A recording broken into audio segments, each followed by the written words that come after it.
जैसा जैसा मन लेकर आए थे, जैसी जैसी जैसी जैसी बुद्धि लाए थे, चित्त की जो स्थिति है,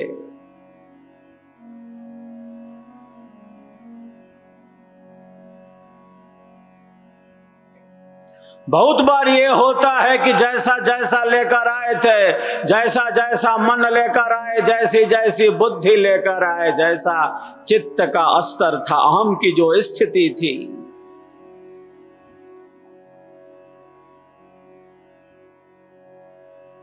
वैसा वैसा ही उसी स्थिति में फिर आगे के जीवन में वह प्रवाह बढ़ता गया, आगे के जीवन में वह अग्रसारित होता रहा।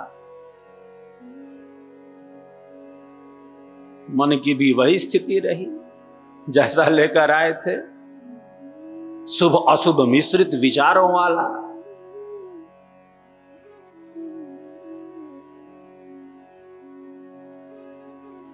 लगभग लगभग जैसा जैसा लेकर आए थे, पुनः शरीर उन्हीं स्थितियों के साथ नष्ट हो गया।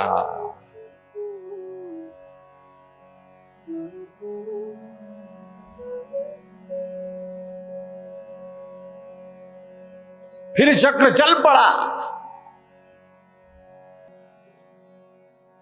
ईश्वर ने हमें अधिकार दिया है, मनुष्य के अंदर यह अधिकार है, जैसा जैसा मन, जैसी जैसी बुद्धि, चित्त की जैसी जैसी स्थितियों के साथ वह इस वर्तमान जन्म और जीवन में आया था, वह इसमें बदलाव कर सकता है, वह इसमें परिवर्तन कर सकता है, इसको बदल सकता है। ऐसा थोड़ी है कि जैसा लेकर आया था वैसा ही लेकर चला जाएगा।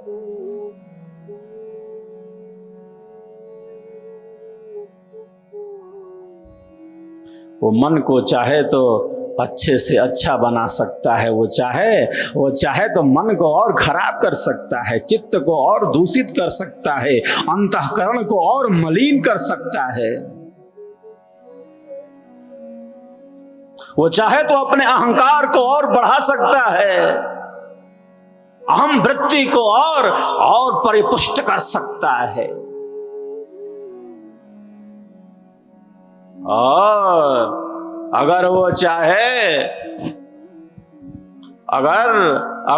चाहे तो मन, बुद्धि, चित्त, अहंकार को, अगर वो चाहे तो अपने अंतःकरण को शुद्ध से शुद्ध बना सकता है, पवित्र से पवित्र बना सकता है, वो चाहे तो।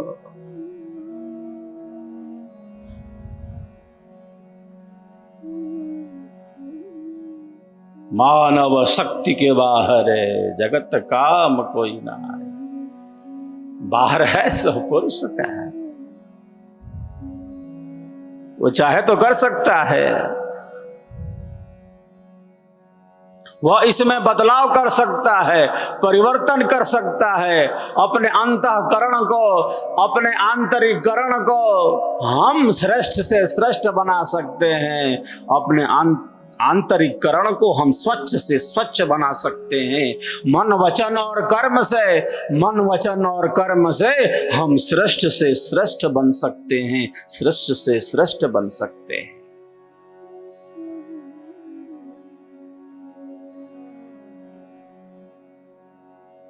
मनसि वचसि काये,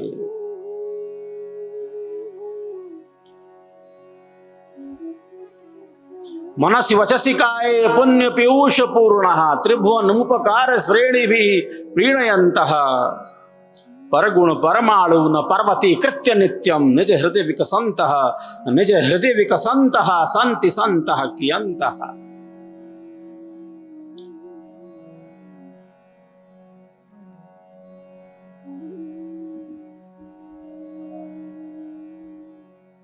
जो मन वचन और कर्म से,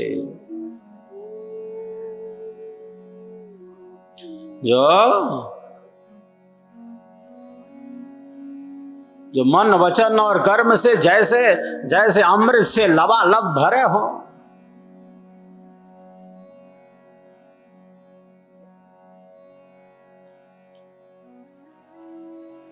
जो सबका उपकार करना चाहते हो, जो दूसरों के छोटे से गुण को पर्वत के समान बड़ा मानते हो,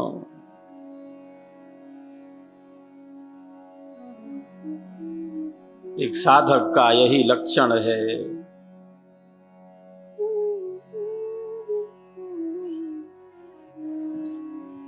मन वचन और कर्म से, मन वचन और कर्म से सत्य में प्रतिष्ठित है वह, मन वचन और कर्म से ज्ञान में ही प्रतिष्ठित है वह।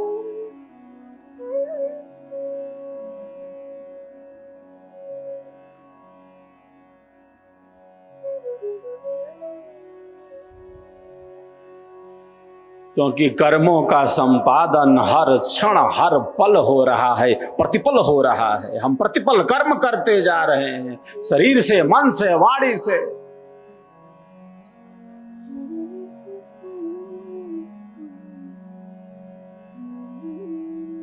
हम निरंतर कर्म करते जा रहे हैं, और जिस प्रकार का जैसा कर्म है, जिस प्रकार का जैसा भी कर्म है, उसी प्रकार का फल उपस्थित है, सदैव उपस्थित है। अभी हमने वाणी से कुछ बोला नहीं है। कर्म का साम्राज्य कितना बड़ा है। अभी हमने वाणी से कुछ बोला नहीं, न शुभ न अशुभ, न अच्छा न बुरा। अभी वाणी मौन है, मौन वाणी की प्रथम विशेषता है। वाणी में भी वही है, मौन में भी वही है, और इससे परे भी वही है।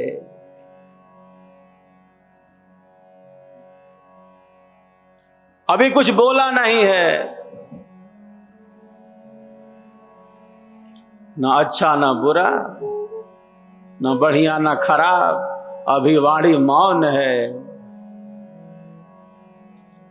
क्रिया से भी अभी कार्य घटित नहीं हुआ। अभी किसी प्रकार के कार्य का संपादन इंद्रियों के द्वारा नहीं हुआ।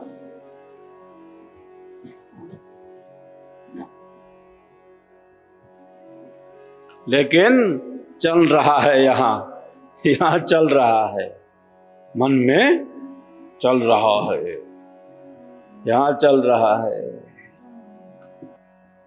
यहां चल रहा है। विचारों का प्रवाह गतिमान है। जैसा हम सोच रहे हैं, जैसा हम विचार कर रहे हैं, जिस प्रकार का मन हमारा मनन कर रहा है, जिस प्रकार का मन हमारा मनन कर रहा है, जैसी जैसी बुद्धि उसका विवेचन कर रही है।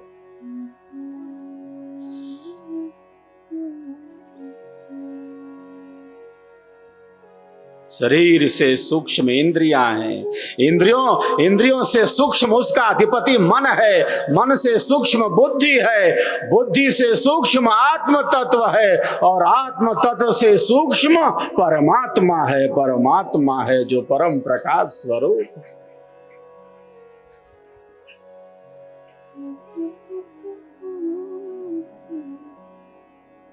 जो हमारे सारे संकल्पों को जानता है, जो हमारे भावों को जानता है, उससे बचकर छिपकर किसी प्रकार के कर्म का कभी भी संपादन नहीं हो सकता।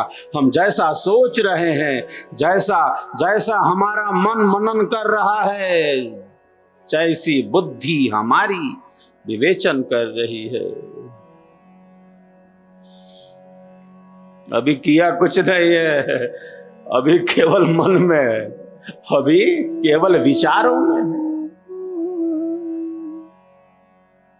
मन का मनन और बुद्धि का विवेचन।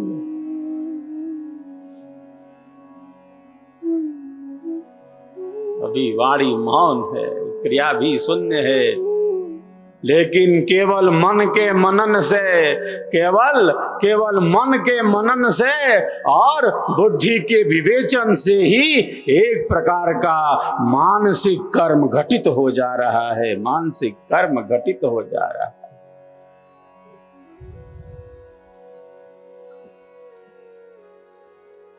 विचारों का इतना बड़ा प्रवाह है। जो निरंतर गतिमान है, विचारों के इस उतार चढ़ाव पर, विचारों के इस उतार चढ़ाव पर जो विहंगम योग का साधक है, जो स्वर वेद का प्रेमी है, जो सद्गुरु सिद्धांत में है, विचारों के इस उतार चढ़ाव पर नियंत्रण प्राप्त करने लगता है, नियंत्रण प्राप्त करने लगता है।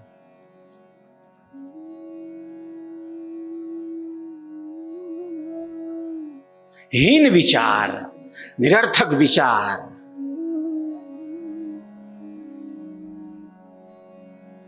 अनुपयोगी विचार, हीन विचार, ईर्ष्या द्वेष घृणा, ईर्ष्या द्वेष घृणा, कलह कपट के विचार,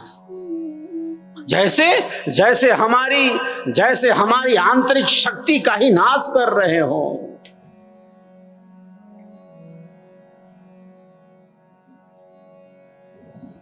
हीन विचार, निरर्थक विचार, अनुपयोगी विचार, जैसे हमारी जीवन की, हम सब के जीवन की सहजता, सरसता, सरलता और स्वाभाविकता को नष्ट कर रहे हो। हीन विचार, कुत्सित विचार, निरर्थक विचार, अनुपयोगी विचार,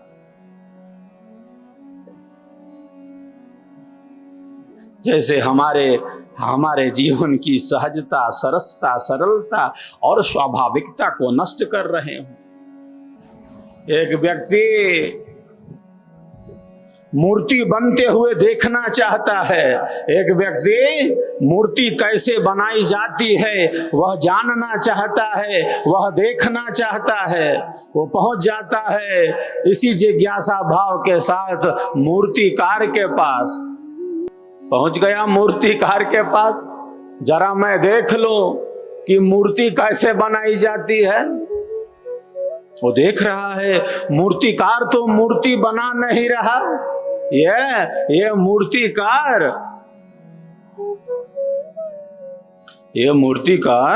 मूर्ति तो बना नहीं रहा, ये तो बस पत्थर तोड़े जा रहा है।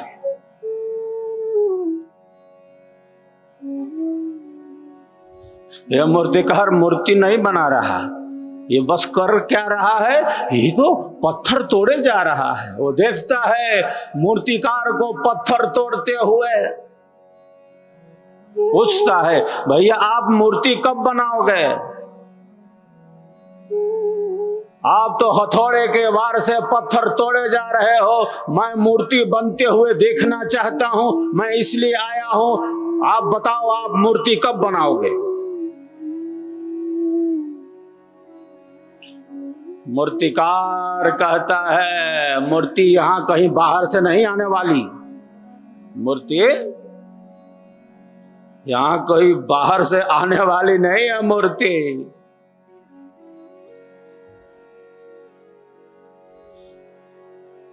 जो पत्थर मूर्ति बनने में बाधक हैं, जो पत्थर मूर्ति बनने में बाधक हैं, जो पत्थर मूर्ति में अवरोधक हैं, बस मैं उन्हीं पत्थरों को छांटता जा रहा हूं, उन्हीं पत्थरों को काटता जा रहा हूं,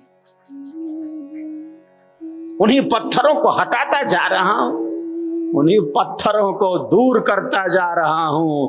मूर्ति यहां कहीं बाहर से नहीं आने वाली, मूर्ति इसी में से प्रकट हो जाएगी, मूर्ति इसी में से प्रकट हो जाएगी। जो बेकार के पत्थर हैं बस मैं उन्हें हटाता जा रहा हूं, काटता छांटता जा रहा हूं।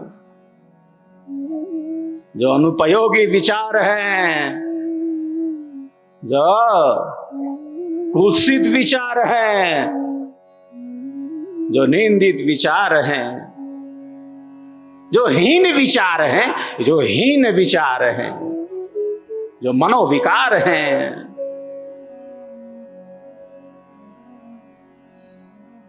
एक साधक, एक विहंगम योगी, एक साधक, एक विहंगम योगी इन्हीं विचारों को, इन्हीं निंदित कुत्सित विचारों को, इन्हीं हीन विचारों को, इन्हीं अनुपयोगी विचारों को स्वर वेद के ज्ञान के प्रकाश से, सदगुरु के प्रकाश से दूर हटाता जाता है, दूर हटाता जाता है।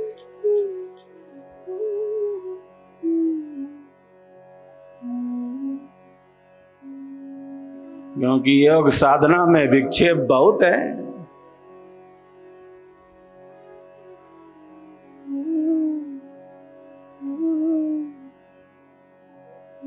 योग साधना में विक्षेप बहुत है।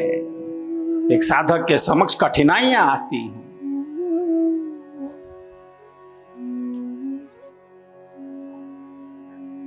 ऋषि ने कहा है 9 प्रकार का विक्षेप है। व्याधिस्त्यान, संशय, प्रमाद, आलस्य, अविरति, भ्रांति दर्शन, अलब्ध भूमि, अनवस्थित्व, इतने विक्षेप बतला दिए। वितर्क बाधने प्रतिपक्ष भावनम, जब वितर्क बाधा उपस्थित करते हैं, जब वितर्क बाधा उपस्थित करते हैं, जो साधक है, जो विहंगम योगी है, वह प्रतिपक्ष का चिंतन करता है, प्रतिपक्ष का चिंतन करता है। अनंत अनंत जन्म और जीवनों से नाना प्रकार के सुखों को, दुखों को, भोगों को, पदार्थों को, संबंधों को भोगते चले आ रहे हैं। अनंत अनंत जन्म और जीवनों से, अनादिकाल से आत्मा इस संसार सागर में है। अनंत अनंत जन्म और जीवनों से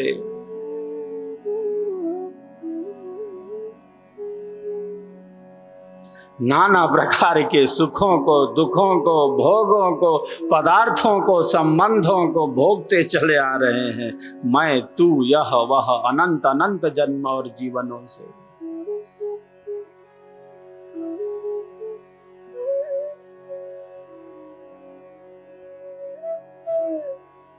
एक साधक का, एक साधिका का क्या चिंतन है? ये जो मेरा वर्तमान जीवन है, ये जो मेरा वर्तमान जीवन है, ये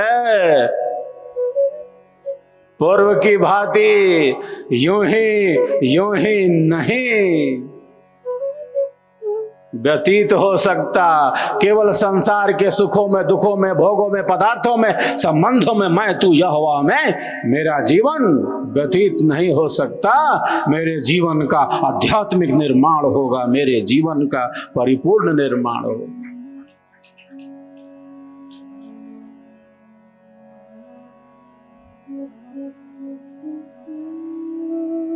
प्रथम ही दृढ़ संकल्प कर, संयम कर, अनुकूल ध्येय, धैर्य से मिलत है साधन सब सुख मूल।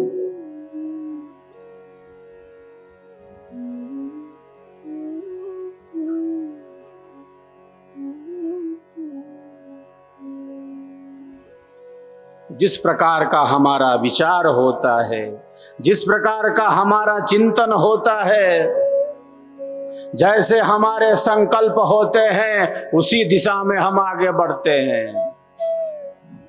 अपने श्रेष्ठ संकल्पों की निरंतर पुनरावृत्ति करना, जो हमारे लिए कल्याणकारी है, निरंतर उस पथ पर आगे बढ़ते रहना।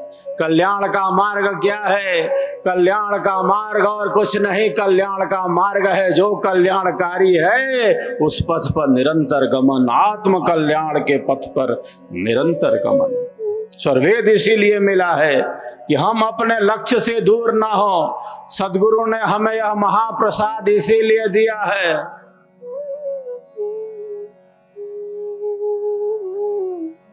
कि भटक न जाएं, सिद्धांत से दूर ना हो जाएं, आत्मज्ञान, परमात्म ज्ञान की तरफ निरंतर गतिमान रहें। इसलिए सद्गुरुदेव ने साधना की अतल गहराई में पहुंचकर अध्यात्म के इस महाशास्त्र को हम सब के कल्याण के लिए सहज रूप से प्रदान कर दिया।